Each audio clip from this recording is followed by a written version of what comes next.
اللہ کے یہ جو اسلام ہے نا، یہ ہمیں کیا سکھاتا ہے کہ ہم اللہ کے غلام ہیں۔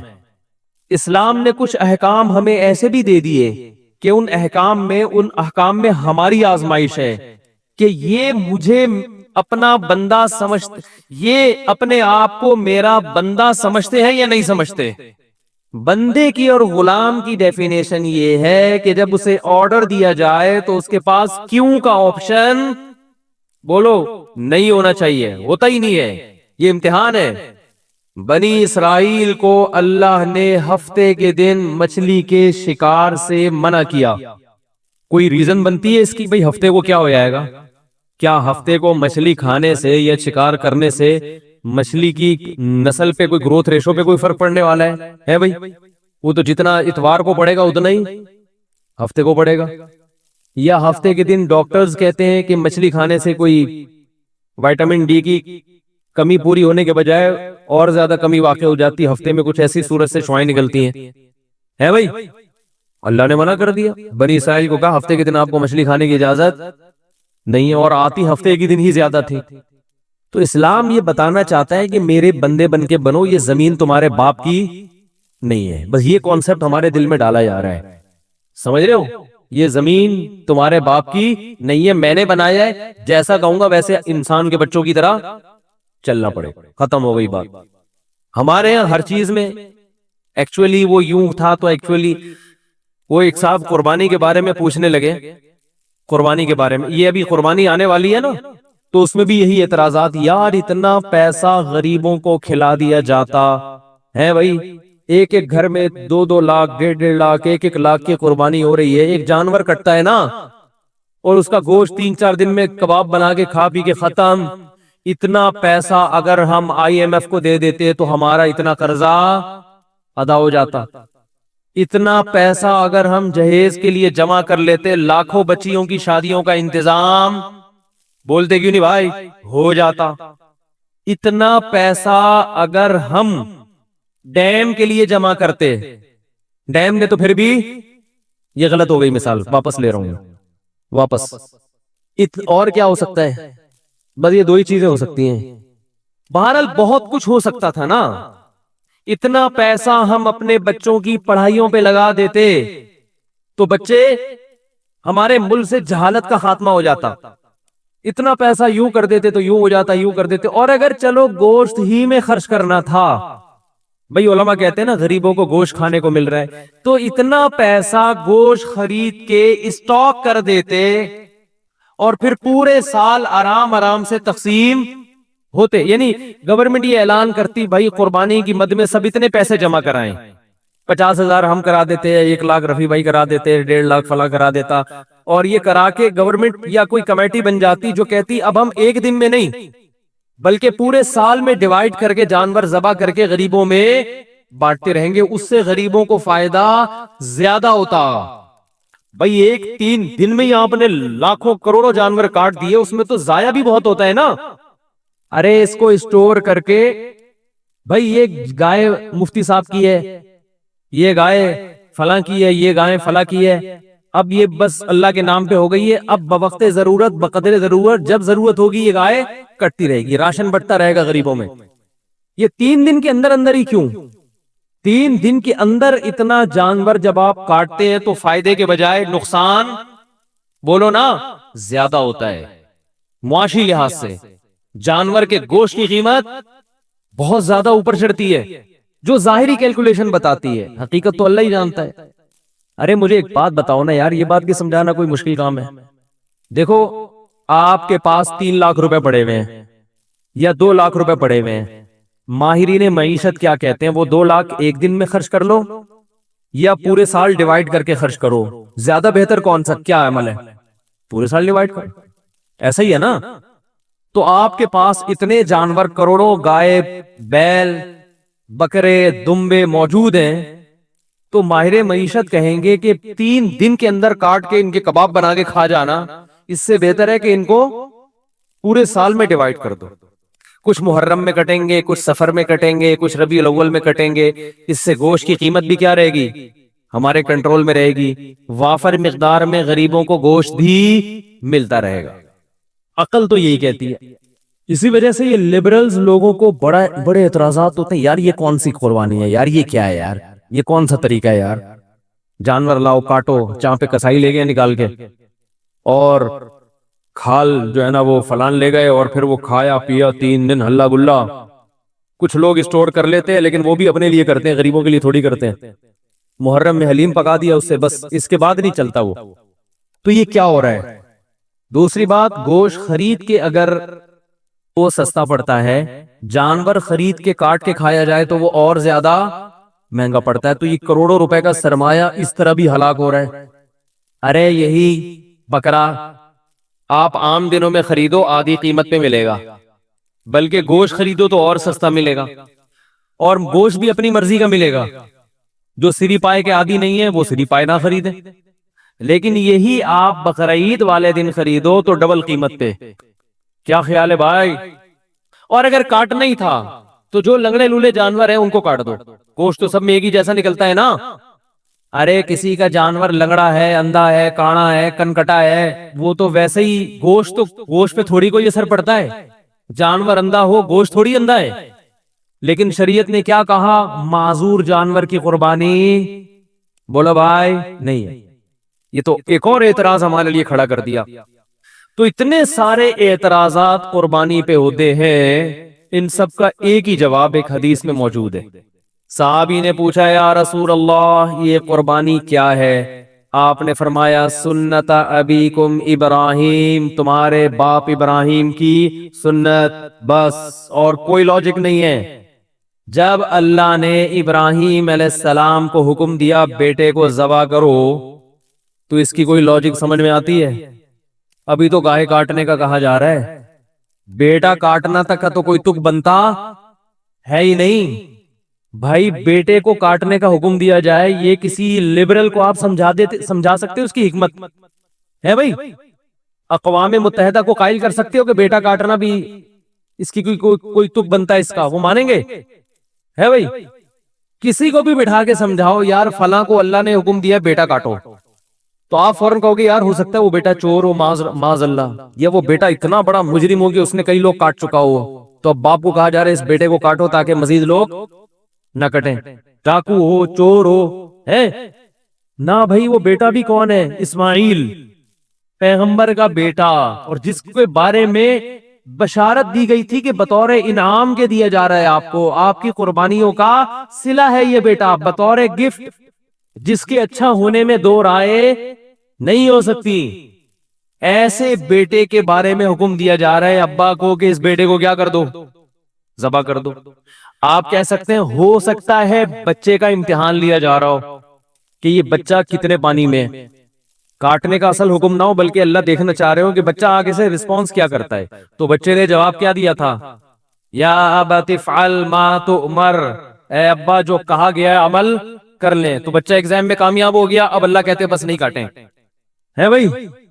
تو جیسے ابراہیم علیہ السلام کو حکم دیا اپنے بیٹے کو کاٹیں، اس کی لاجک کچھ بھی نہیں ہے سوائے اس کے کہ ابراہیم بھی اللہ کے، بیٹا بھی اللہ کی مخلوق پہلے ہے، ابراہیم کا بیٹا بعد میں۔ تو اللہ کہہ سکتا ہے بھائی میں تو ویسے بھی کسی کو کسی وقت موت دے سکتا ہوں، آپ نہیں کاٹیں میں کسی اور حادثے سے ہلاک کر دوں، یہ تو مجھے اختیارات ہے نا، دیا بھی تو میں نے، یہ ثابت کرنے کے لیے کہ ابراہیم تو میرا بندہ ہے اور تیرا بیٹا بھی میرا غلام ہے۔ غلام کو جب حکم دیا جاتا ہے تو اس کے پاس کیوں کا آپشن نہیں ہوتا، بس یہ ثابت کرنے کے لیے کاٹو۔ تو ہمیں حکم دیا جا رہا ہے کہ بیٹے مت کاٹو بلکہ بیٹے تو مزید پیدا کرو، نسل بڑھانے کا حکم ہے نا، لیکن بیٹے کے بدلے میں جانور کاٹو۔ اور اس جانور پہ جو اعتراضات ہو کہ کیوں کاٹنے کا حکم دیا جا رہا ہے، اتنے پیسے سے غریب کی شادی کرا دیتے۔ ایک تو غریب کی جب بھی مثال آتی ہے شادی کی آتی ہے بیچارے کی مثال، کیونکہ غریب کے ہر مسئلہ حل ہوتا ہے، شادی نہیں ہوتی بیچارے کی۔ غریب کو روٹی بھی مل جاتی ہے، لوگ زکات فطرہ دے دیتے ہیں غریبوں کو، میں نے دیکھا ہے، بلکہ دیتے ہی غریبوں کو ہے، تلاش کر کر کے غریبوں کو دیتے ہیں، ہر کام علاج بھی ہو جاتا ہے۔ غریب کا مسئلہ اٹکتا کہاں ہے؟ رشتہ لینے جائے گا، جتنا بھی ترس آ رہا ہو نا آپ کو، آپ بولے گے بھائی تو 1 لاکھ مزید لے لے، پتلی گلی سے نکل یہاں سے، بیٹی نہیں دوں گا۔ تو غریب کے سارے مسائل کہاں کے کھڑے ہوتے ہیں؟ اس لیے میں مثال دیتا ہوں غریب کی شادی نہیں ہوتی اس کی بیچارے کی، رشتہ نہیں دیتا کوئی، تو غریب بھی نہیں دے رہے ہوتے. کمال کی بات یہ غریب بھی نہیں دے رہے ہوتے اسے. تو اس لیے میری زبان سے نکلتا ہی یہی لفظ ہے ہمیشہ. کیا بات کر رہا تھا میں؟ ہاں تو میں یہ کر رہا تھا کہ لوگ کہہ سکتے تھے کہ یہ جو تم نے 1.5-2 لاکھ کا بیل خریدا ہے اس سے کسی غریب کی ہی شادی کرا دیتے یا کھانا کھلا دیتے یا کسی غریب بچی کو جہیز دے دیتے یا فلانا کر دیتے تو ڈمکانا کر دیتے. تو آپ ان سے بولو بھائی جب ابراہیم علیہ السلام کو اللہ نے حکم دیا تھا بیٹے کو ذبح کرو تو ابراہیم علیہ السلام بھی اس قسم کے اشکال اگر کر لیتے تو وہ اللہ کے خلیل نہ بنتے, وہ معاذ اللہ نقل کفر شیطان کے دوست بن جاتے. تو آپ مجھے بھی شیطان کا دوست بنانے کی کوشش نہ کریں. اللہ نے حکم دیا کہ کاٹو تو میں کیا کروں گا, کاٹو. اور حج میں تو اس سے بھی زیادہ عجیب معاملہ ہوتا ہے. یہاں تو ہم گوشت کھا بھی لیتے ہیں, کھلا بھی دیتے ہیں. مینا میں جو کروڑوں لاکھوں جانور ذبح ہوتے ہیں وہ تو بےچارے اکثر ضائع ہو جاتے ہیں. لیکن عقل پرستوں کو اللہ نے یہاں ایک جواب دیا ہے کہ تم تو یہ فلسفے کیلکولیٹر لے کے بیٹھتے ہو نا کہ اتنے جانور اگر یوں ہو جاتا تو ہر سال اگر کٹتے تو ایکچولی گوشت کی قیمتیں کنٹرول میں رہتی ہیں اور ایکچولی یوں ہوتا اور اس سے اتنے غریبوں کے پیٹ بھر جاتے اور اس سے تو جانور ختم ہوتے ہیں. تو اللہ نے ابراہیم علیہ السلام کی سنت میں بتا دیا کہ ابراہیم نے اپنے بیٹے کو ذبح کرنے کے لیے لٹایا تھا نا, تو 7 سے زیادہ نسل چلی کس کی ہے, اسماعیل کی, اور برکت کس میں ہوئی, اسی بیٹے میں. آئی بات سمجھ میں؟ کوانٹیٹی کے لحاظ سے بھی اور کوالٹی کے لحاظ سے بھی. آج بھی دنیا میں خاندان افرادی قوت کے لحاظ سے سب سے زیادہ سید ہیں دنیا میں, جن کو شاہ بھی کہا جاتا ہے, سید بھی کہا جاتا ہے, افرادی لحاظ سے بھی. اور روحانی اعتبار سے سید الانبیاء محمد صلی اللہ علیہ وسلم اللہ نے حضرت اسماعیل کی اولاد میں پیدا کیے. پتا چلا کہ بھائی جو اللہ کے لیے کٹے گا بڑھے گا بھی, بولو نا وہی. کتے تو 12 بچے دیتے ہیں اور کئی سال ہو گئے کے ایم سی والے نہیں مار رہے, پھر بھی اتنے نہیں ہوئے ہیں بھائی, یہ تو اللہ کا فضل ہو گیا. لیکن گائے, بیل, بکرے, دمبے روزانہ کروڑوں کی تعداد میں کٹتے ہیں, اتنے کہ ہمارے تصور سے جب بھی شنواری آؤ گے 8-10 بکرے لٹکے ہوئے نظر آئیں گے آپ. ہر ہوٹل پہ یہی ہے. او بھائی سال میں 1 بچہ دیتی ہے بکری یار. گروتھ ریشو کیا ہے, 1 بچہ سال میں. کٹ روزانہ رہا ہے, روزانہ. کمیلا جاؤ نا کبھی, کراچی کے کمیلے جاؤ, روزانہ بچڑے 2 دانت کے لائن لگی ہوئی ہوتی ہے. او بھائی یہ تو 2 سال میں ایک پیدا ہوتا ہے. یہ مرغیوں کی طرف 24-24 انڈے تھوڑی دیتی ہیں بکریاں اور گائے کہ 24-24 بھینسیں نکل رہے ہیں اس میں سے. اتنا کٹ رہا ہے, اتنا کٹ رہا ہے, اتنا کٹ رہا ہے. اور پھر بقرعید کے 3 دنوں میں دیکھو اور پھر حج میں دیکھو, ختم ہونے کا نام بولا بھائی نہیں لے رہا. یہ ہے کوانٹیٹی کے اعتبار سے برکت, اور کوالٹی کے اعتبار سے برکت دیکھو. جو طاقت صحت اللہ نے ان 4 جانوروں کے گوشت میں رکھی ہے وہ کسی اور کے گوشت میں نہیں ہے.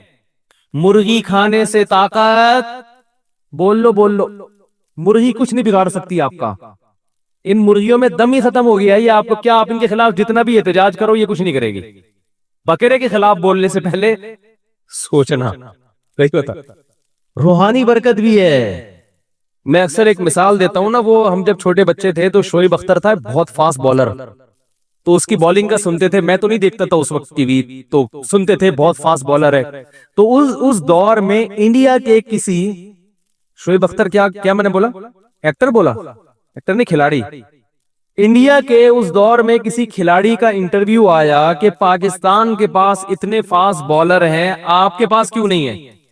تو انڈیا کے اس کھلاڑی نے کہا کہ شعیب اختر گوشت کھاتا ہے, ہم گوشت, بولا بھائی نہیں کھاتا. واگا بارڈر پہ چلے جاؤ, گوشت کا سبزی سے مقابلہ آپ کو نظر آئے گا وہاں.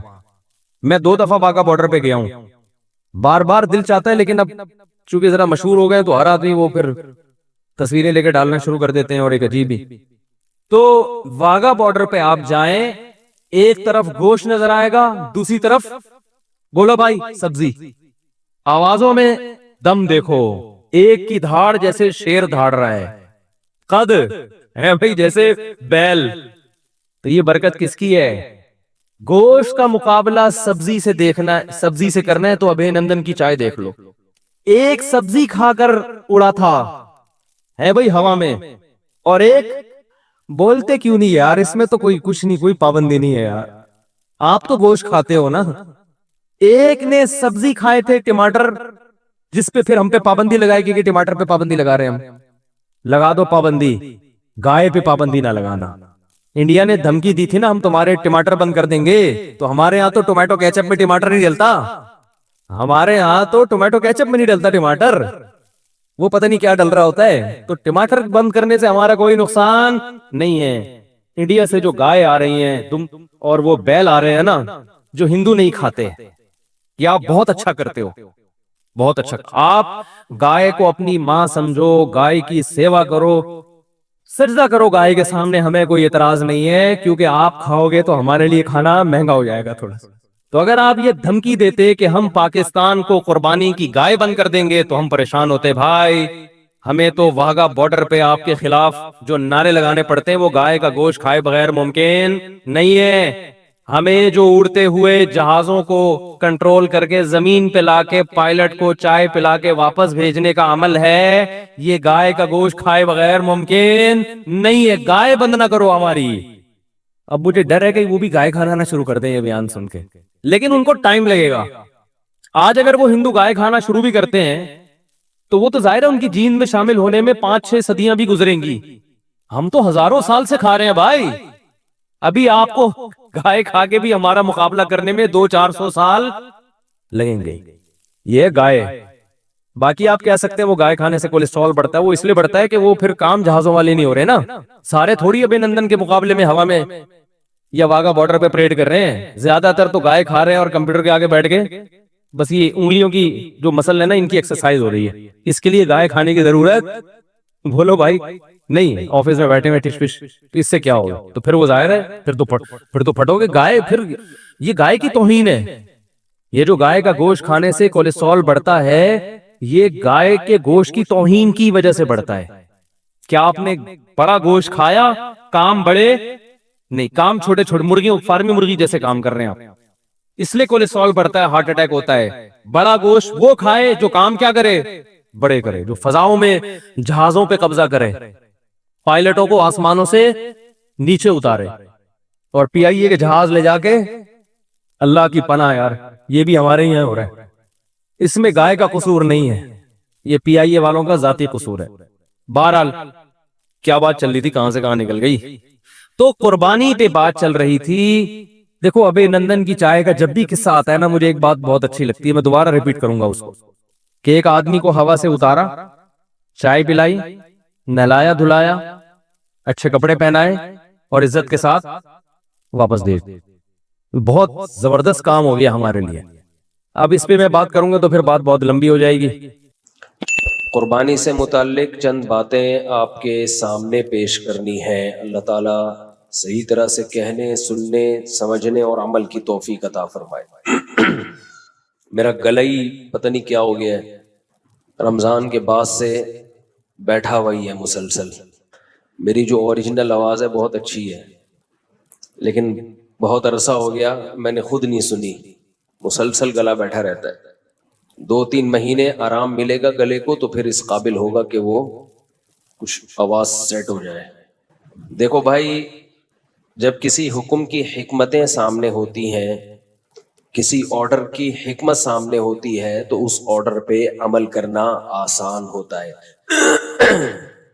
جب آرڈر کی حکمت سامنے نہیں ہوتی تو عمل تو انسان کر لیتا ہے لیکن اس میں دلچسپی نہیں رہتی۔ میں نے اس کی مثال دی تھی کہ آپ کو کوئی ڈاکٹر میڈیسن دے اور بتا دے کہ یہ کیسے کام کرتی ہے تو پھر اس دوا کو کھانے میں ایک موٹیویشن مل جاتی ہے انسان۔ قربانی کیا ہے، حج کیا ہے؟ اللہ تعالیٰ نے انسان کو جو پیدا کیا نا، جو آج ہمارا لبرل سیکولر طبقہ سمجھ نہیں پا رہا ہے اس حقیقت کو، اللہ نے انسان کو پیدا کیا ہے یہ دیکھنے کے لیے کہ یہ مجھے یاد رکھتا ہے یا مجھے بھول جاتا ہے۔ اللہ کو اس سے کوئی غرض نہیں ہے کہ آپ کتنا ڈالر کما لیتے ہیں, کتنا پیسہ کما لیتے ہیں, کتنا بڑا بیریر ٹاؤن میں آپ نے گھر بنا لیا. اللہ کو اس سے کوئی غرض نہیں ہے, اور غرض ہو بھی کیوں, یہ تو عیش و عشرت کی چیز ہے نا. اس کا انسانیت سے کیا تعلق ہے؟ کوئی تعلق ہے انسانیت سے اس کا کہ بڑا گھر بنا لیا, بڑی گاڑی رکھ لی؟ یہ تو عیش کی چیز ہے. ہر شخص چاہتا ہے اپنی خواہشات پوری کرنا, گدھے گھوڑے بھی چاہتے ہیں.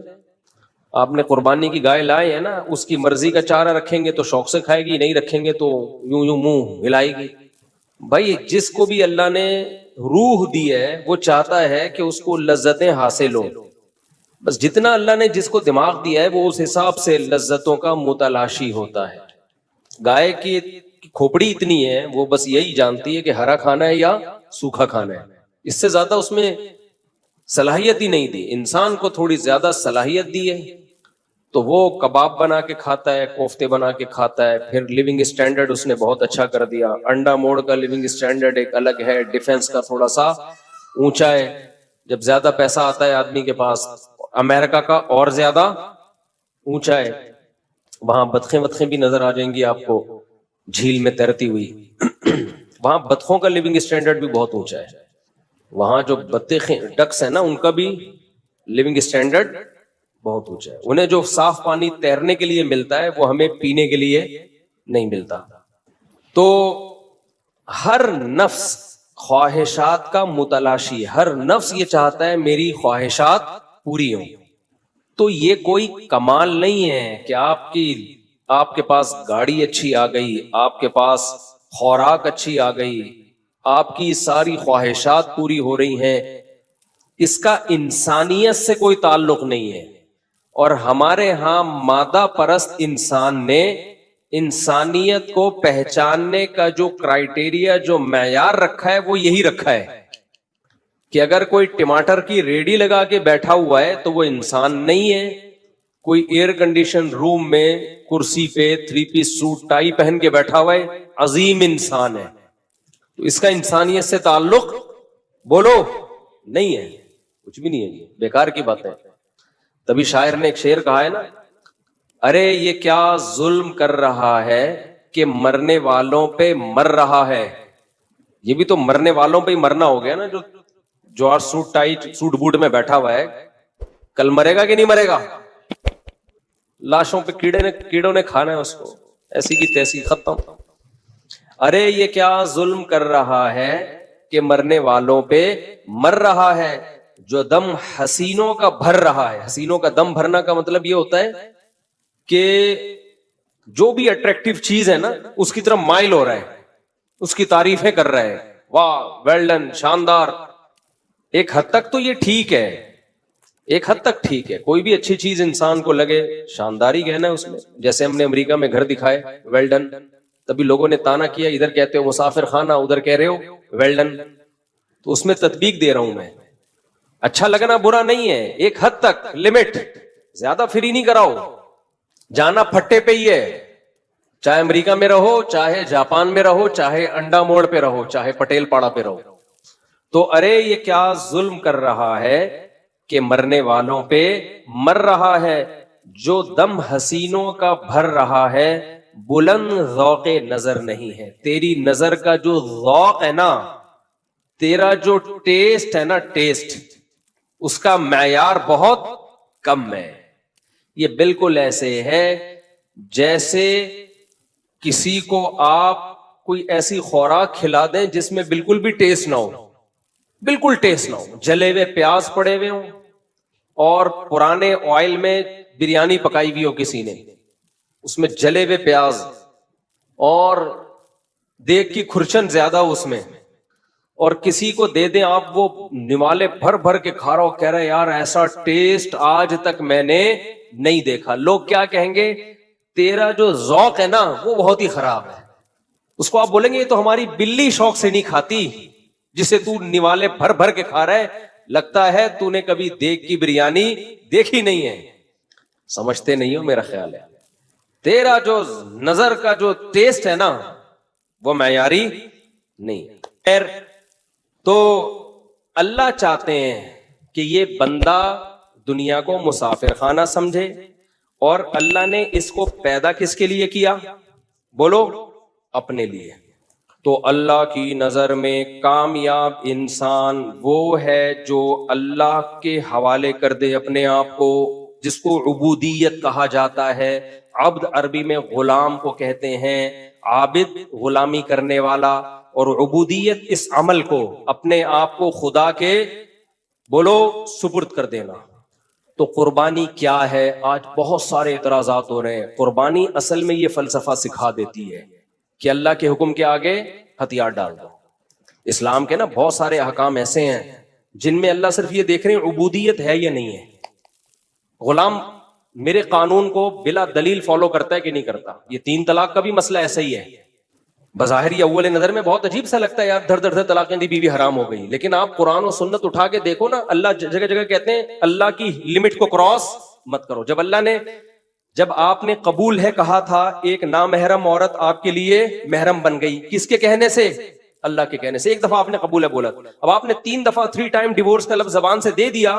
اللہ کہتا ہے اب اللہ کی حدود کو کراس مت کرو. بہت لوگ روتے پیٹتے آ کے مفتیوں پہ دباؤ ڈالتے ہیں، میرا گھر اجڑ رہا ہے، میں نے غصے میں دے دی، میری بچے الگ ہو رہے ہیں. مفتی قرآن کی آیت سوچتا ہے، اگر اس کے دل میں خدا کا خوف ہے. اگر خدا کا خوف نہیں ہے، وہ 3 طلاق کو 1 کا فتویٰ دے دے گا.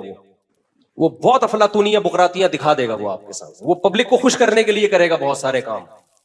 خدا کا خوف ہے نا، چاہے اہل حدیث ہی کیوں نہ ہو، اور اس نے دلائل نیوٹرل ہو کے پڑھے ہوں، وہ کبھی بھی 3 طلاق کو 1 نہیں کہے گا. یہاں انسان کو ہتھیار ڈالنے پڑتے ہیں کس کے حکم کے آگے؟ بولو، اللہ کے حکم. غیر مسلم بہت مذاق اڑاتے ہیں، یہ کیا بات ہے 3 دفعہ بول دیا زندگی بھر کا رشتہ ختم. بہت مذاق اڑاتے ہیں. مت جواب دو، بولو یہ ہمارا اور کس کا معاملہ ہے؟ اللہ کا. ان کو الزامی جواب دو. ان کو بولو تمہارے یہاں ڈیورس بہت مشکل ہے، پھر بھی ڈیورس کا ریشو تمہارے یہاں ہم سے زیادہ ہے. تمہارے یہاں تو بہت مشکل ہے اور ہمارے یہاں بہت آسان ہے، پھر بھی ڈیورس کا ریشو بہت کم ہے. کچھ مذہب میں خوبی ہے. تو اللہ کے حکم کے سامنے کیا ڈال دینا ہے بھائی؟ ہتھیار. تو کوئی مفتی جس کے دل میں خدا کا خوف ہوگا نا، وہ کبھی بھی نہیں کہے گا 3 1 ہوتی ہیں. ان کی اپنی ریسرچ ہوتی نہیں ہے، تقلید کر رہے ہوتے ہیں. اور جب اپنی ریسرچ کرتے ہیں ادھوری، تو ہم جب ان کو بولتے ہیں کہ یہ آپ میں یہ سقم ہے، یہ فالٹ ہے، سننے کے لیے تیار نہیں ہوتے. ایک صاحب کے یہی ہوا نا، 3 دے دی انہوں نے. تو میں نے ان سے کہا، کہتے ہیں یار میں کیسے؟ میں نے کہا بھائی دیکھو، خدا کے تم نے غلط کیا، 3 دینا حرام ہے، ناجائز ہے. لیکن جب ایک کام ہو گیا نا، اب خدا کے حکم پہ ڈٹ جاؤ. یہی اس کا کفارہ ہوگا. یہی کیا ہوگا؟ کفارہ. اللہ کہے گا میرے حکم کے سامنے ہتھیار ڈال دیے تھے اس نے، بس. تو عبودیت کا مطلب اپنی رائے کو اللہ کی رائے میں فنا کرنا. تو طلاق کے حکام تو قرآن جہاں بھی بیان کرتا ہے نا، وہاں قرآن یہ بھی کہتا ہے یہ اللہ کی حدود ہے، لمٹ ہے، اس کو کراس مت کرنا. یہاں یہ لوگ کہہ رہے ہوتے منہ سے نکال دی ہے. ابے بھائی قبول ہے بھی تو منہ سے ہی نکلا تھا.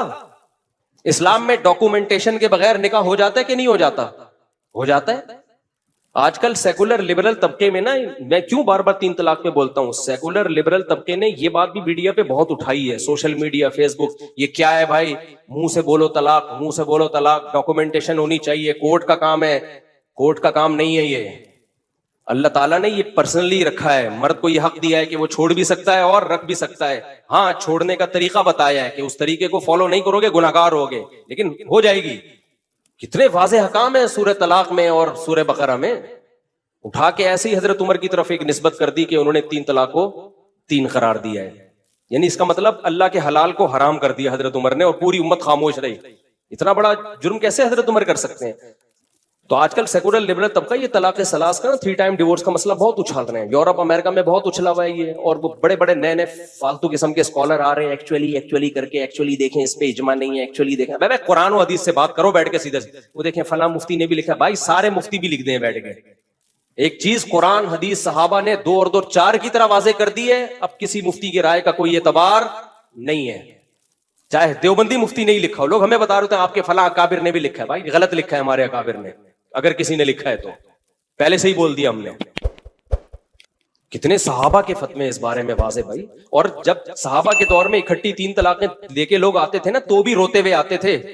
ابو داؤد کی بالکل صحیح حدیث ہے، اہل حدیث بھی صحیح مانتے ہیں. عبداللہ بن عباس کے پاس ایک شخص آیا کہ میرے چچا نے اپنی بیوی کو 3 طلاقیں دی ہیں ایک ہی مجلس میں، اور حزینہ حزنن شدیدن، انتہائی شدید غمزدہ ہیں وہ. عبداللہ بن عباس نے کیا فرمایا؟ ان عمک لم یتق اللہ فلم یجعل لہ مخرجا، تیرا چچا طلاق دینے میں اللہ سے ڈرا نہیں ہے، لہذا اللہ نے اس کے لیے مصیبت سے نکلنے کا راستہ نہیں رکھا۔ تو یہ حضرت عمر کا کام نہیں تھا، یہ کس کا کام تھا؟ اللہ کا۔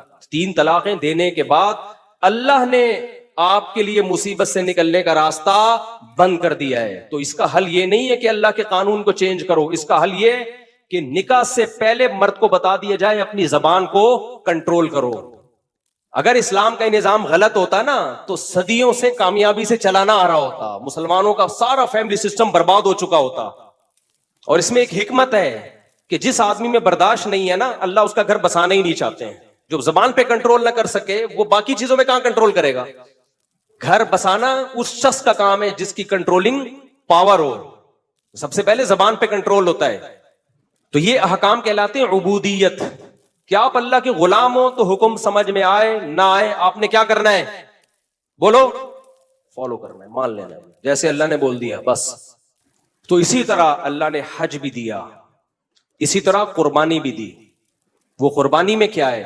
بہت سے لوگ اعتراض کرتے ہیں آج قربانی پہ۔ پہلے تو میں قربانی کی فضیلت بتا دوں۔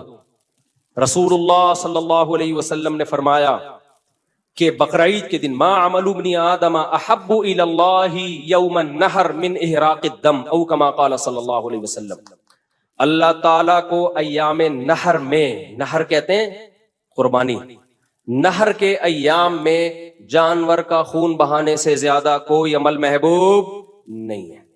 مشکات کی حدیث ہے جس کو علامہ البانی نے صحیح قرار دیا، اور نبی صلی اللہ علیہ وسلم نے فرمایا من کان لہ مال فلم یضحی فلا یقربن مصلانا، ایام نحر کے بارے میں جس کے پاس مال تھا اور اس نے قربانی نہیں کی وہ ہماری عیدگاہ کے قریب بھی مت پھٹکے۔ قربانی واجب ہے یا سنت ہے، اس میں اختلاف ہے، اور ہر صاحب حیثیت پر واجب ہے یا گھر کے سربراہ کی طرف سے سب کی طرف سے کافی ہے، اس میں بھی فقہا کا بولو اختلاف۔ میں تھوڑا سا اس مسئلے کو بھی بتا دیتا ہوں کیونکہ میڈیا پہ اس طرح اس مسئلے کو بھی اچھالا جا رہا ہے، اور کمال کی بات یہ کہ جو فرقہ پرست لوگ ہیں نا، جو اپنے آپ کو فرقہ پرست کہتے نہیں ہیں، وہ ایک آنکھ بند کر کے ہمیشہ دلائل دیتے ہیں، دوسری طرف کے دلائل پی جاتے ہیں۔ حالانکہ اگر آپ نیوٹرل ہوتے نا تو دونوں طرف کے دلائل دیتے ہیں۔ اب بر صغیر میں فقہ حنفی رائج ہے، آپ کیوں وہاں پر دوسری رائے لوگوں کے سامنے پیش کر کے ان کے دماغوں کو میں تشویش ڈال رہے ہو؟ اور اگر آپ کہتے ہو ہم کسی فقہ شقہ کو نہیں مانتے تو پھر دلائل دونوں طرف کے دو نا، آپ آدھے دلائل کیوں دیتے ہو آپ؟ تو یہ مسئلہ یقیناً فقہا میں اختلافی ہے۔ 2 مسئلے جلدی جلدی بیان کرتا ہوں۔ ایک، قربانی سنت موقدہ ہے یا واجب ہے؟ دوسرا مسئلہ، گھر کے سربراہ میں ایک کی طرف سے سب کے لیے کافی ہے یا ہر صاحب حیثیت کو الگ الگ کرنی پڑے گی؟ تو جن فقہا کی رائے یہ ہے کہ سنت ہے، سنت موقدہ ہے، واجب نہیں ہے، وہ حضرت عبداللہ بن عمر کا قول پیش کرتے ہیں کہ حضرت عبداللہ بن عمر سے پوچھا گیا کہ کیا قربانی لازم واجب ہے یا واجب نہیں ہے؟ تو انہوں نے فرمایا کہ نبی صلی اللہ علیہ وسلم نے قربانی کی اور آپ کے دنیا سے جانے کے بعد مسلمانوں نے قربانی کی ہے۔ تو اس حدیث سے بعض لوگوں نے استدلال کیا کہ عبداللہ بن عمر یہ کہہ رہے ہیں کہ یہ واجب نہیں ہے کیونکہ سنہ کے الفاظ ہیں، سمجھ رہے ہو؟ تو اس کا جواب خوب سمجھ لیں۔ صحابہ کے دور میں سنت کا لفظ اصطلاحی سنت مراد نہیں ہوتی تھی، اس سے یہ جو ٹرمز ہے نا سنت واجب، یہ تو بعد کی ایجاد ہیں۔ صحابہ کے دور میں سنت کا مطلب تھا طریقہ، وہ واجب بھی ہو سکتا ہے اور مستحب کو بھی کہا جا سکتا ہے۔ وہ تو اس حدیث سے یہ نہیں پتا چلتا کہ یہ سنت ہے واجب نہیں ہے، بلکہ عبداللہ بن عمر کے طریقے سے یہ پتا چلتا ہے کہ وہ سامنے والے کو کہہ رہے ہیں کہ اس بحث میں مت پڑو کہ واجب ہے یا سنت ہے، نبی نے کی اور نبی کے بعد مسلمانوں نے کی ہے، تم بھی کرو۔ سمجھتے ہو کہ نہیں سمجھتے؟ ان اصطلاحات میں پڑھنے کی ضرورت نہیں ہے، یہ کام نبی نے کیا، ہمیشہ کیا ہے، جب سے قربانی لازم ہوئی ہے نا ہمیشہ کیا آپ نے۔ دوسری بات، بعض حضرات یہ بھی دلیل دیتے ہیں، صحابی رسول فرماتے ہیں کہ ہم نبی صلی اللہ علیہ وسلم کے دور میں گھر کا سربراہ ایک قربانی کرتا تھا جو سب کی طرف سے کافی ہو جاتی تھی۔ اس کا جواب یہ ہے کہ عام طور پر گھر کا سربراہ ہی صاحب حیثیت ہوتا ہے۔ اس زمانے میں خواتین میں جاب کا رجحان نہیں تھا کہ وہ بھی صاحب نصاب ہو، تو نارملی ایسا ہی ہوتا ہے کہ گھر میں ایک شخص پیسہ کماتا ہے، اسی پر واجب ہے، تو وہ ایک قربانی اپنی طرف سے کر لے اور گوشت سارے گھر میں، سارے گھر کا مطلب یہ ہے کہ وہ صرف سربراہ کر لے گا تو سب کی طرف سے ہو جائے گی. تو ہم بھی کہتے ہیں اگر سربراہ ہی مالدار ہے تو وہ کر لے. لیکن آج کل کیا ہو رہا ہے کہ خواتین کے پاس بہت زیادہ گولڈ ہوتا ہے, بعض دفعہ آپ کے بچے کی بھی اچھی خاصی ارننگ ہے. تو ہم یہ کہتے ہیں کہ دوسری حدیث کے پیش نظر پتہ چلتا ہے کہ جو بھی صاحب مال ہے تو اس پر الگ سے قربانی واجب ہے. اور ویسے بھی قیاس کا تقاضا کیا ہے کہ ایک عبادت کبھی دوسرے کی طرف سے کافی نہیں ہوتی. میں آگے امام حنیفہ کے بھی دلائل دیتا ہوں آپ کو جلدی جلدی. تیسری دلیل یہ دی جاتی ہے کہ حضرت ابو بکر اور عمر رضی اللہ تعالیٰ عنہ قربانی نہیں کرتے تھے, کراہت ان یقتدی بہما, اس خوف سے کہ لوگ ان کو فالو کرنا نہ شروع کر دیں. یہ حدیث ہے, صحیح حدیث ہے. تو بعض علماء اس کا مطلب بتاتے ہیں دیکھو اگر واجب ہوتی تو ابو بکر عمر تو کرتے نا, وہ نہیں کر رہے تاکہ لوگ اس کو لازم نہ سمجھیں. اس کا جواب یہ ہے کہ حضرت ابو بکر اور حضرت عمر صاحب مال نہیں تھے, ان کے تو پیون زدہ کپڑے ہوتے تھے. وہ اگر قربانی کرتے تو لوگ یہ سمجھتے ان کے عمل کو دیکھ کر کہ غریب پر بھی قربانی واجب ہے, حالانکہ غریب پہ قربانی کسی کے نزدیک بھی واجب نہیں ہے. ورنہ یہ کیسے ممکن ہے کہ ایک کام نبی صلی اللہ علیہ وسلم نے ہمیشہ کیا ہو مدینہ آنے کے بعد اور اتنی تاکید بیان کی ہو, اور ابو بکر عمر یہ کہہ کے چھوڑ دیں کہ لوگ کرنا نہ شروع کر دیں کہیں. سمجھ میں نہیں آ رہی میرا خیال ہے بات. وہ تو کریں گے کہ نبی نے کیا تو ہم بھی کریں. وہ جو چھوڑا ہے نا انہوں نے یہ کہ لوگ ایسا نہ ہو کہ غریب پہ بھی قربانی کو واجب سمجھے. اس میں حرج ہے, ایک آدمی کے پاس پیسہ ہے نہیں اور آپ اس کو مکلف بنا رہے کہ وہ قربانی کرے. باقی امام حنیفہ کے دلائل اس بارے میں بہت مضبوط ہیں. نمبر 1 یہ جو میں نے آیت پڑھی, انا اعطیناک الکوثر فصل لربک وانحر, اے نبی آپ نماز بھی قائم کیجئے, ونحر اور قربانی بھی کیجئے. تو یہ بقرعید ہی کی تو قربانی مراد ہے, کیونکہ ان دنوں کے علاوہ اسلام میں قربانی مشروع نہیں ہے. تو یہی قربانی ہے. امام صاحب دلائل میں سب سے پہلے کس کو رکھتے ہیں؟ قرآن کو. امام ابو حنیفہ کی عادت ہے سب سے سپیریئر کس کو رکھتے ہیں؟ وہ قرآن کو. تو اس سے پھر یہ اس حکم پر عمل کب کریں ہم؟ ونحر کے حکم پر. نمبر 2 یہ جو حدیث میں نے ابھی پڑھی ہے جس کو علامہ البانی رحمہ اللہ نے صحیح کہا ہے, من کان لہ مال فلم یضحی فلا یقربن مصلانا, جس کے پاس مال ہو اور وہ قربانی نہ کرے وہ ہماری عیدگاہ کے قریب بھی نہ پھٹکے.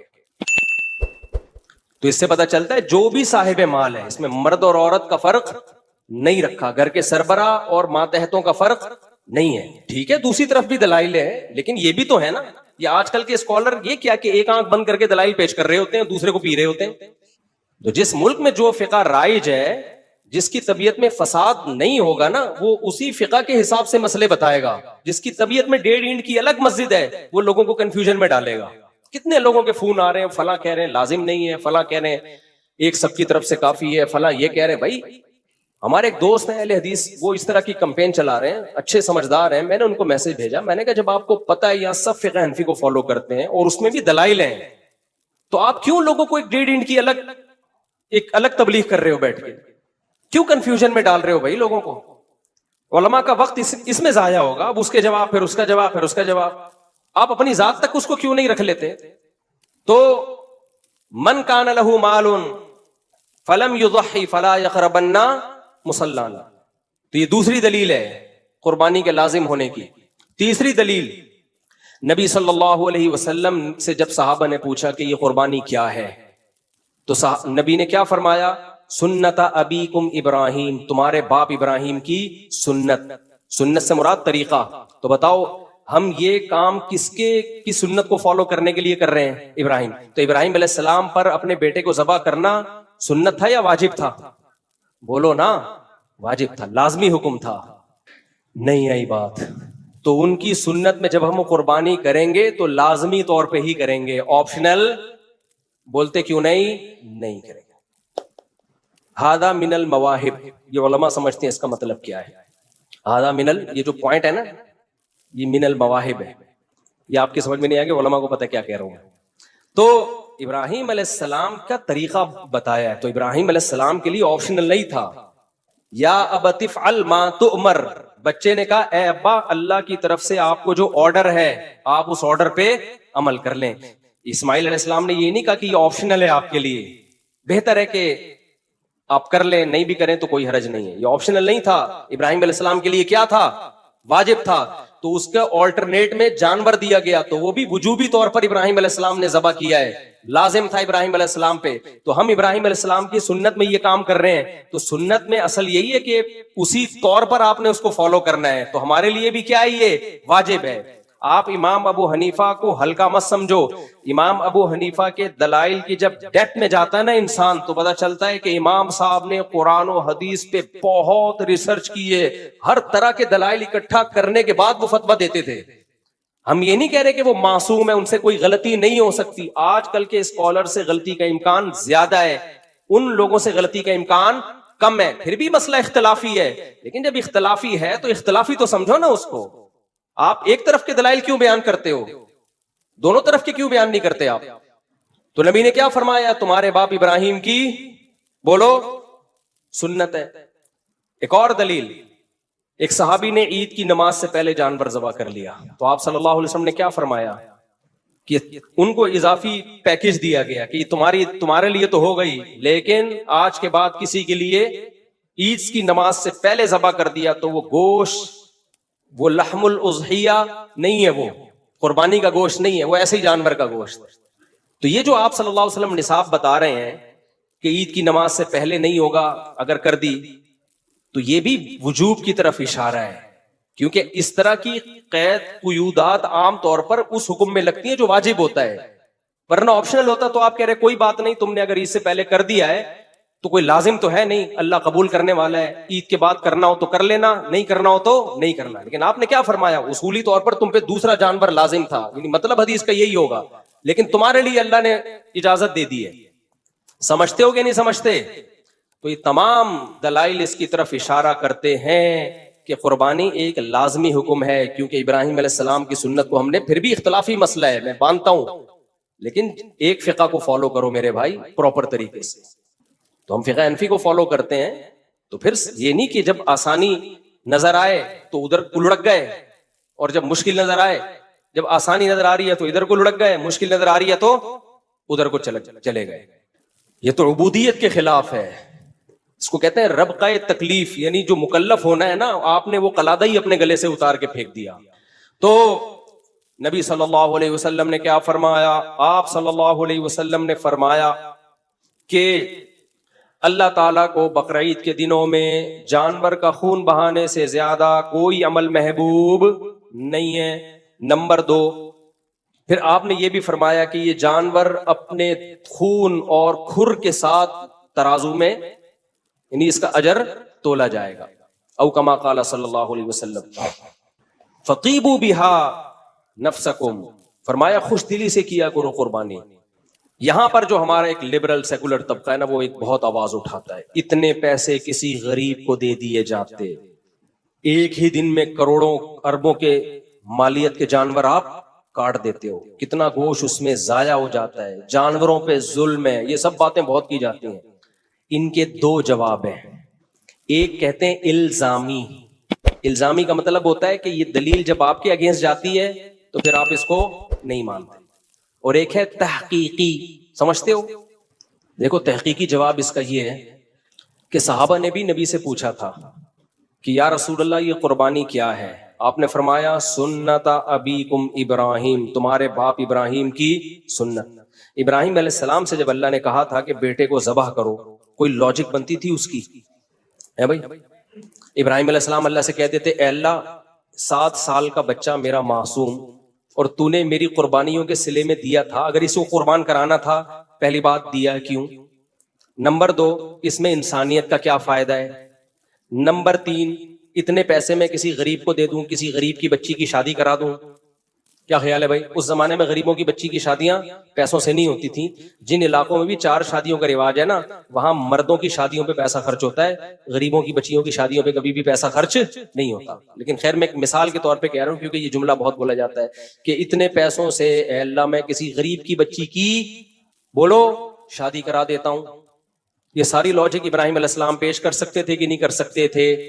اے اللہ تو جو ہے اس کی ماں کو کیا میں بتاؤں گا کہ بچہ کہاں گیا جو میں مکہ میں چھوڑ کر گئی تھی، جس کی ایڑیوں سے زمزم کا چشمہ نکلا تھا.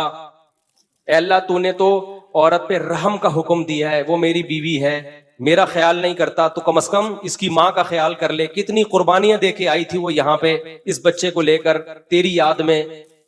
اگر تو نے اس کو ذبح ہی کروانا تھا تو یہ سب کچھ کرنے کی کیا ضرورت تھی ہے بھائی؟ تو اتنی دلائل ابراہیم علیہ السلام دے سکتے تھے, ایک دلیل بھی اللہ کے سامنے نہیں دی. کیوں؟ یہ بتانے کے لیے کہ جب انسان کو آرڈر کرتا ہے اس سے دلیل پوچھی جا سکتی ہے. اللہ جب آرڈر کرتا ہے اگر اس سے بھی دلیل پوچھی جائے گی, اس کا مطلب اللہ میں اور انسانوں میں آپ کی نظر میں کوئی فرق نہیں ہے.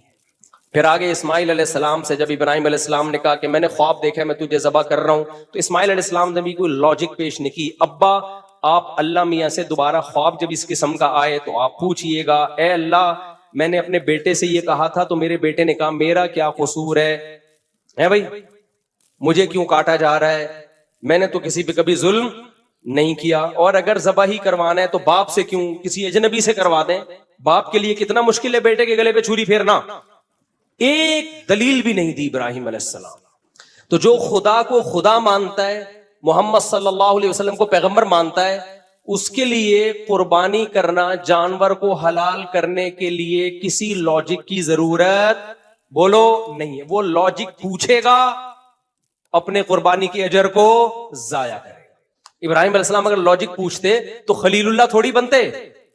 شیطان نے لاجک پوچھی تھی جب آدم علیہ السلام کو اللہ نے کہا نا, شیطان کو کہا کہ آدم کو سجدہ کرو, تو شیطان سجدہ کرنا زیادہ مشکل کام ہے یا بیٹے کو ذبح کرنا زیادہ مشکل کام؟ ادھر ذبح کا آرڈر دیا جا رہا ہے معصوم بچے کو, وہاں لاجک نہیں پوچھی جا رہی, اور شیطان کو اس سے کم درجے کا حکم دیا جا رہا ہے کہ سجدہ کر لو. بہت آسان تھا وہ, اس میں لاجک پوچھ رہے کیوں, why, how is it possible for me to do this. یہ ممکن نہیں. پڑھا لکھا تھا نا, پی ایچ ڈی کی ہوئی تھی اس نے. آج کل کے جیسے لبرل لوگ ہیں نا, پروفیسر, بعض پروفیسر, سب نہیں, نیک بھی ہوتے ہیں اس میں, بڑے ماڈرن قسم کے ڈاروین کی تھیوری پیش کر رہے ہوتے ہیں یونیورسٹیوں میں جا کے. یہ نہیں دیکھتے کہ کھوپڑی میں آنے والا نظریہ یہ ہے نہیں. تم لوگوں نے ایسا کلمہ گھورے کا پڑھ لیا ہے کہ جس لائن پہ اس نے لگا دیا تمہیں بول دیا تمہارے باپ دادا بندر تھے, تم نے مان لیا, تو بس دم ہلا رہے ہیں, اس کے پیچھے چلے جا رہے ہیں. کھوپڑی تو ہے نہیں. جس کی کھوپڑی ہوتی ہے وہ ہر ایک سے حکم کی لاجک پوچھتا ہے, مگر اللہ سے لاجک نہیں پوچھتا. اس کو پتا ہے کہ اللہ ویسے بھی تو موت دے سکتا ہے. اس کو کیا خیال ہے, اللہ مجھے کہہ رہے بچہ ذبح کرو, میں نے نہیں کیا تو ہو سکتا ہے صبح لاش ملے اس کی, مجھے کوئی بیماری مسلط ہو جائے. ہر وقت اللہ کے ہاتھ میں ہے کہ زندگی اور موت ہے نا, تو ویسے بھی تو کر سکتا ہے. آج نہیں کاٹا تو ہو سکتا ہے اللہ رات کو کوئی موت دے دے اس کو, ویسے ہی اٹھا لے. اللہ کہہ رہا ہے صدقہ کرو, آپ نہیں کر رہے, تو کیا اللہ کو یہ کے پاس یہ طاقت نہیں ہے کہ ویسے ہی آپ کا مال ضائع کر دے؟ تو بہتر نہیں ہے وہ خود کہہ رہے تمیز سے دے دو, کیا شرافت سے صدقہ کر دو. عقل مند آدمی اللہ کے حکم کے آگے ہتھیار ڈال دے گا. وہ کہے گا بھائی میرا اللہ سے زیادہ خیر خواہ کوئی ہو نہیں سکتا. ہو سکتا ہے اس کی موت لکھی بھی ہو, تو اللہ نے مجھے کہہ دیا کہ تو کاٹ دے تو ثواب پا جائے گا. تو ہم اللہ کو مانتے ہیں, اللہ کے رسول کو رسول مانتے ہیں, تو اس لیے ہمیں جب اللہ نے حکم دے دیا. غیر مسلم کہتے ہیں عیاشی ہوتی. میرے بھائی یہ جو ہم بیل لے کر آئے ہیں نا, ابھی ولاگ میں دیکھا ہوگا, 1,65,000 کا, 1,90,000 کا, یہ بقرعید کے بعد آدھی قیمت میں مل رہا ہوگا. اگر ہم نے گوشت کھانے کے لیے یہ چیزیں خریدی ہوتی تو بقرعید کے دنوں میں اتنے ڈبل قیمتوں پہ نہ لے کر آتے.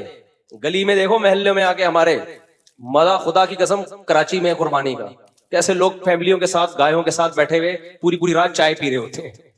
حکے کے دور چل رہے ہیں, کیا مزہ ہے یار. کبھی سوچ رہا ہوں یہ ولاگ بناؤں اپنی گلی کا. کتنے جانور آ گئے ہماری گلی میں, جو کبھی یہاں ایک بکری بھی نظر نہیں آتی گلی میں. سارے بیٹھے بھی ہیں اور سب ماشاءاللہ گائیں بیٹھی ہوئی ہیں, اور لوگ اپنی فیملیوں کے ساتھ نا, بیوی بچوں کے ساتھ, ماں باپ کے ساتھ, پوری بہویں داماد, کبھی جو اکٹھے ہوئے نہیں تھے زندگی میں, گائے کی لالچ میں سارے اکٹھے ہو جاتے ہیں, بیٹھے ہوئے ہوتے ہیں تمبو لگا کے. کراچی میں یہ ماحول چلتا ہے بقرعید کے دنوں میں, بڑا مزہ آتا ہے یہ دیکھ کے. مجھے تو بڑا اچھا لگتا ہے, لوگ بیٹھے ہوئے ہیں یار اپنی فیملیوں کے ساتھ. خواتین کو چاہیے ویسے پردہ کر کے بیٹھیں, تو فیملیوں کے ساتھ بیٹھے ہوئے ہیں اور چائے کے دورے چل رہے ہیں, گپ شپ لگا رہے ہیں. تو ٹھیک ہے یار, اللہ تعالیٰ کہہ رہے ہیں انجوائے کرو, کیا خیر ہے, تہوار ہے نا. لوگ امریکہ اور یورپ سے چھٹی لے کے آ جاتے ہیں انڈا موڑ. میرے دوست یو کے سے انڈا موڑ آئے ہوئے ہیں بقرعید میں, کہہ رہے ہیں یار وہ انجوائے یہاں ہوتا ہے, بقرعید وہاں نہیں ہوتی. تو اللہ نے حکم دیا کیا کرنا ہے بھائی, کاٹنا ہے. تو بس تو شیطان کو اللہ نے کہا تھا آدم کو سجدہ کرو، شیطان نے کیا کہا؟ بہت آسان حکم تھا، ایک سجدہ کر کے اڑ جاتا، شیطان نہ بنتا وہ۔ اس نے کہا کیوں، وائی، جتنا ٹائم میں سجدہ میں لگاؤں گا میں کسی غریب کی بچی کی شادی نہیں کرا دوں اس میں؟ کیا خیال ہے؟ کیا خیال ہے؟ لیکن اس سجدے کے انکار کی ایسی نحوست ہوئی ہے کہ اب شیطان کا کام غریبوں کی بچیوں کی شادیاں کرانا نہیں ہے، جن کی ہو چکی ہیں ان میں طلاقیں ڈلوانا ہے۔ کیونکہ حدیث میں آتا ہے کہ شیطان جتنا طلاق سے خوش ہوتا ہے اتنا کسی اور کام سے خوش نہیں ہوتا۔ کم بخت سجدہ کر لیتا نا، اور تو شادیاں کروا رہا ہوتا۔ تو یہ جو سیکولر لبرل طبقہ کہتا ہے نا کہ قربانی کرنے سے بہتر ہے غریب کی شادی کرا دو، بچیوں کی جہیز دلوا دو، یہ زبان سے تو یہ کہہ رہا ہوتا ہے، لیکن جو قربانی کے منکر ہیں ایسے لبرل سیکولر لوگ شادیاں کم کرواتے ہیں، طلاقیں زیادہ ڈلواتے ہیں، کیونکہ یہ لڑکیوں کو آزاد بناتے ہیں۔ جاب کرو، ایکچولی تمہارا بھی حق ہے شوہر کی آنکھوں میں آنکھیں ڈال کے بات کرنا، ساس ہوتی کیا ہے، اس کی کیا خدمت، گھرداری کیا ہوتی ہے، ترقی کرو، انگریز چاند پہ پہنچ گیا اور تم کچن سے باہر نہیں نکلتی۔ اس طرح کی باتیں کر کے باغی بناتے ہیں اور گھروں میں کیا دلواتے ہیں؟ طلاقیں۔ پھر یہ نہیں کہ طلاق یافتہ کو راکٹ میں بٹھا کے چاند پہ پہنچا دیں، چاند پہ اس نے پھر بھی نہیں پہنچنا، پھر بھی توے پہ ہی بیٹھی ہوتی ہے بیچاری سارا دن۔ نہیں آ رہی میرا خیال ہے بات سمجھ میں؟ کیسا جوڑا ہے نا میں نے لوگوں کو شیطان کے ساتھ، شیطان بھی حیران ہو رہا ہوگا یار ایسی ایکسپلینیشن میری آج تک کسی نے کی نہیں۔ اتنا اچھا شیطان کو اور شیطانی قوتوں کو ایکسپلین تو خود شیطان نے بھی نہیں کیا ہوگا، تو ہم شیطان کے اگینسٹ ہیں، اس لیے ہم اتنا اچھا ایکسپلین کر رہے ہیں اس کو۔ تو اس لیے میرے بھائی بس بات کو میں سمیٹ کے ختم کر رہا ہوں، وقت پورا ہو گیا ہے۔ تو اللہ میاں نے ہمیں حکم دیا کیا کرنا ہے بھائی؟ جانور کاٹنا ہے۔ تو اب ہمارے لیے تو لاجک گئی تیل لینے، کہاں گئی؟ تیل لینے۔ ہاں غیر مسلم جو اعتراضات کرتے ہیں ان کو دو جواب دو۔ ایک تو یہ کہ بھائی تم اللہ کو مانو گے تو باقی چیزیں تمہاری سمجھ میں آئیں گی، جب تم مانتے ہی نہیں ہو تو پھر کیا تمہیں سمجھائیں؟ جو اللہ کو مانے گا تو پھر اللہ کی بھی مانے گا، جب تم اللہ ہی کو نہیں مان رہے تو پھر تمہیں کیا سمجھائیں؟ باقی یہ جانوروں پہ ظلم نہیں ہے، اس لیے ظلم نہیں ہے کہ اگر یہ جانور نہ کٹتے تو پھر اتنے پیدا بھی نہ ہوتے۔ یہ ایسا ہی ہے جیسے کوئی کہ فارمی مرغیوں پہ روزانہ ظلم ہوتا ہے، روزانہ لاکھوں کٹتی ہیں۔ او بھائی اگر یہ نہ کٹتی تو ان کی بریڈنگ ہوتی اتنی پیدا ہوتی؟ اگر گورنمنٹ پابندی لگا دے فارمی مرغی کے کٹنے پر تو سب سے پہلا پتہ ہے کیا نقصان ہوگا؟ فارمی مرغی تو کٹنے کے ظلم سے بچ جائے گی، لیکن فارمی مرغی کو لوگ کھلانا پلانا چھوڑ دیں گے۔ مرغی والے سب سے پہلے بولیں گے تجھے کس بیس پہ کھلاؤں میں، جب تو میرے کسی کام کی ہے نہیں، میں تجھے کاٹ کے نہ کھا سکتا ہوں نہ کھلا سکتا ہوں، تو وہ دانا پانی بند کرے گا۔ وہ بولے گا اس مہنگائی کے دور میں 2 بچے ہی اچھے تو 8 مرغیاں کیسے اچھی ہو گئیں جو کسی کام کی نہیں ہے؟ وہ کھلائے گا نہیں اس کو، اس سے وہ بھوکی مریں گی۔ جن علاقوں میں جانوروں کے ذبح کرنے پر پابندی ہے، آپ انڈیا میں جا کے دیکھو، یوٹیوب پہ دیکھو کیسے تڑپ تڑپ کے گائے مر رہی ہیں بھوک پیاس سے۔ کوئی رکھنے کے لیے ماں تو کہہ دیا انہوں نے گائے کو، ماں والے حقوق نہیں دیے۔ آپ انڈیا ہی کے چینلوں پہ جا کے دیکھو ذرا کیسے بڈھی جانور، بڈھی گائے سڑکوں پہ پڑی ہوئی ہیں، بیماریوں میں مر رہی ہیں، تڑپ تڑپ کے مرتی ہیں، کیونکہ انسان کے لیے اس جانور کو کھلانا آسان نہیں ہے۔ اور ان کو جنگلوں میں بھی نہیں چھوڑ سکتے آپ، یہ جنگلی جانور نہیں ہے، جنگلوں میں چھوڑو گے تو کوئی اور کھا جائے گا ان کو، اور وہ درندہ کھائے گا تکلیف دے کے۔ اس سے بہتر تھا آپ ذبح کر کے آرام سے کھا جاتے اس کو۔ تو اگر ان جانوروں کو ذبح کرنا چھوڑ دیا جائے تو یہ بھوکے مریں گے، انسان ان پہ انویسٹ نہیں کرے گا، اور انڈیا میں مرتے ہیں۔ آپ انہی کے چینلوں پہ جا کے دیکھو، بوڑھی بوڑھی گائے ہو جاتی ہیں، کوئی پوچھنے والا نہیں ہوتا۔ جس سوسائٹی میں آج کل جو لبرل سیکولر کی سوسائٹی، بوڑھی ماں کو لوگ نہیں پوچھ رہے جو سچی مچی کی ماں ہے، تو گائے جو آپ نے بنائی ہے اپنی ماں جس کو، اس کو کون پوچھے گا؟ وہاں جا کے جانوروں کے حالات تو دیکھو۔ پھر اس بڑھاپے میں اگر آپ کا مرنے سے پہلے کاٹ دو تو اب کیا وہ کسی کے کام کی نہیں ہے، اس کا گوشت کھانے کے قابل نہیں ہوتا۔ تو ان جانوروں کو جو اتنا پروٹوکول مل رہا ہے یہ اسی لیے کہ یہ اللہ کے نام پہ کٹتے ہیں، اگر کٹنا بند ہو جائیں تو یہ پروٹوکول ملنا بھی بند ہو جائے گا، تو نہ انسانوں کے کام آئیں گے نہ اپنے کام آئیں گے۔ یہ سمجھتے نہیں ہو بات کو، جب نہیں پڑھو گے رات کو تو نہیں سمجھو گے بات کو۔ یہ تو اللہ کا احسان ہے۔ اور پھر اس کائنات میں اصل مقصود انسان ہے، جانور نہیں ہے۔ اگر جانور بھی مقصود ہوتا تو میک ڈونلڈ والوں سے ہم پوچھتے ہیں آپ کروڑوں مرغیاں کیوں کاٹ دیتے ہو، ان سے زندگی کا حق کیوں چھینتے ہو؟ ہم ایتھیسٹ سے پوچھتے ہیں, ملحدوں سے پوچھتے ہیں کہ کیوں کھاتے ہو گوشت تم, جتنا تمہیں زندہ رہنے کا حق ہے اتنا ہی انہیں. پھر گوشت کو بین الاقوامی سطح پہ پابندی ہونی چاہیے.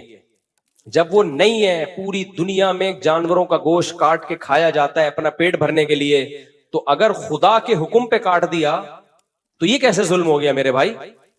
اور وہ کاٹ کے بھی پھینکا نہیں جا رہا, کھایا بھی جا رہا ہے اور غریبوں کو کھلایا بھی جا رہا ہے. اور جو غریبوں کو اس سے کمانے کے جو سورس آف انکم, جو کمانے کے ذرائع بنتے ہیں, وہ تو بے تحاشا ہے. کتنا چارہ بکتا ہے, کتنا چارہ بکتا ہے.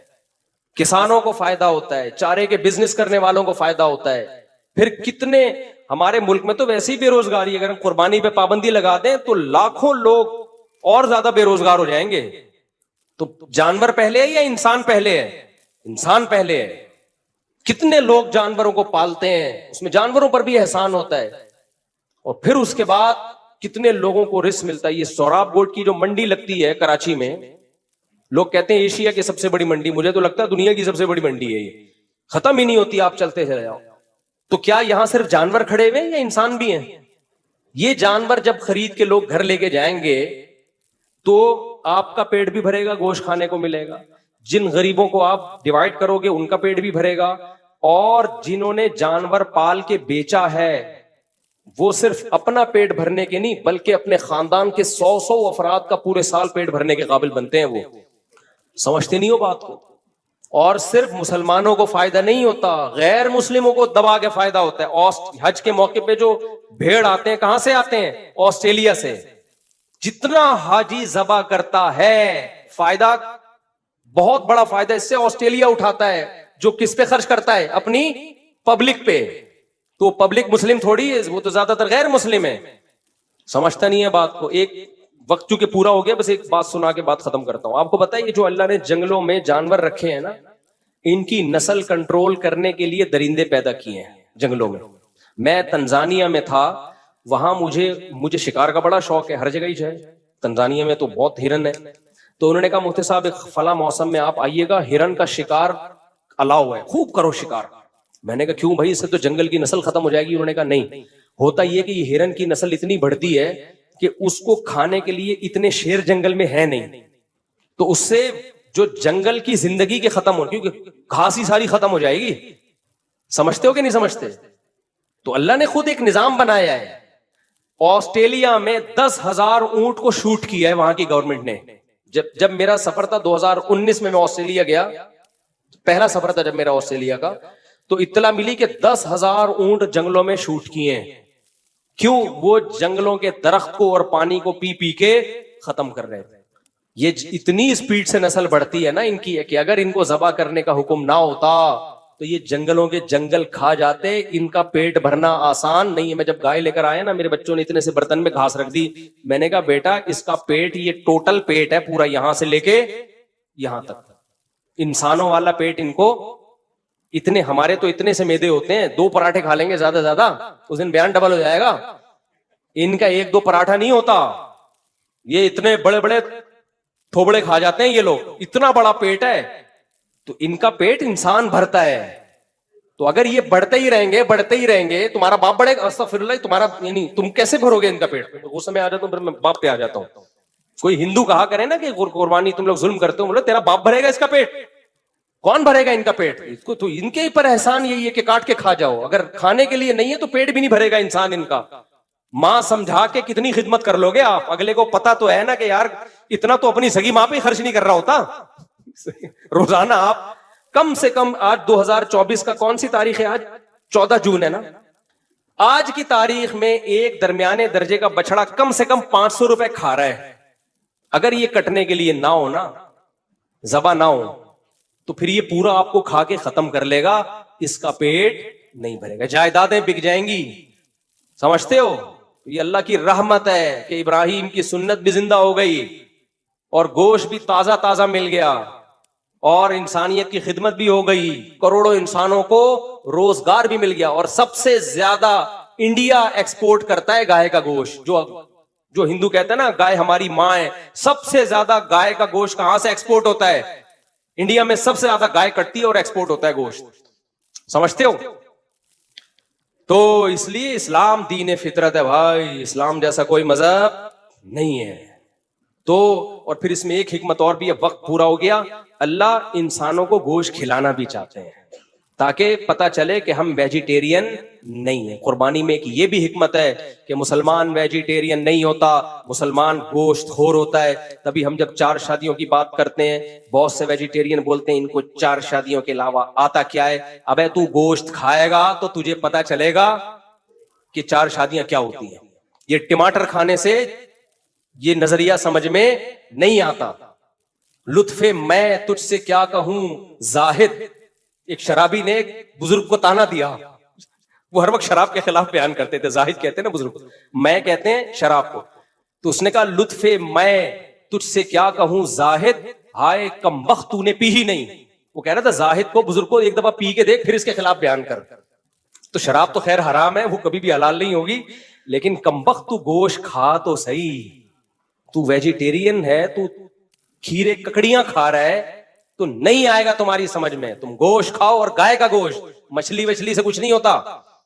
ڈاکٹر فضائل بتاتے ہیں ایکچولی مچھلی میں ڈاکٹروں کو کھلا دو جو اس طرح کے مشورے دیتے.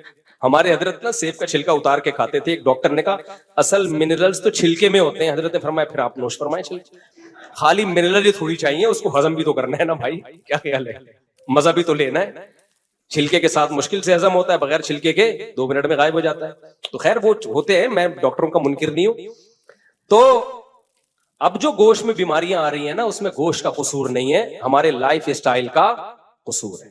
میں نے مسائی قوم دیکھی ہے تنزانیہ کے جنگلوں میں جو صرف گوشت کھاتی ہے، صرف گوشت. ایسی فٹ باڈی ہے ان کی، ایسی فٹ باڈی ہے. تو ہاں لائف اسٹائل بکری جیسا ہو اور خوراک گوشت جو شیروں کی ہے، پھر بیماریاں پیدا ہوتی ہیں. جب کھانا گوشت ہے تو جینے کا اسٹائل بھی گوشت خوروں جیسا ہونا چاہیے. سمجھتا ہے بات؟ یوں نہیں بکری کی طرح یہاں بیٹھا ہے تو پھر وہاں جا کے بیٹھا، شیر پھر بھاگا ہے. یہ نہیں کہ چیرنا پھاڑنا شروع کر دو لوگوں کو، مطلب یہ کہ بھاگو دوڑو، ایکسرسائز.